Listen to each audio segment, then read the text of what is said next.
1¼ ounce, so a standard, you know, shot of the local vodka. All right. And what kind of a simple syrup is this? So this is a homemade yuzu syrup. So what we do is we basically, I zest a couple lemons, but also some yuzu. So you can get fresh yuzu. They're kind of hard to find. They are, but chef's kind got enough some to get them in for me. connections. Yeah. So it's an ounce of the fresh yuzu syrup.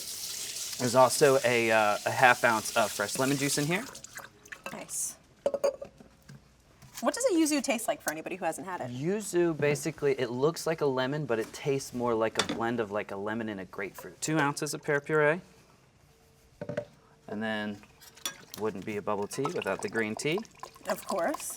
The Japanese powdered green tea. Got matcha? Yes, Awesome. works best with it. Baboa pearls or tapioca pearls. What make this cocktail so fun are, they're like a chewy little candy at the bottom of the drink.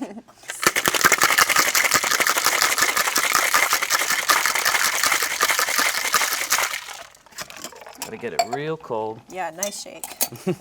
I love a well-shaken cocktail. There's definitely something to be said for that. Yeah, and then I just, Smells really good too. That's citrus. one of these fun little straws and a lime wheel. Oh, that's there so you have cool.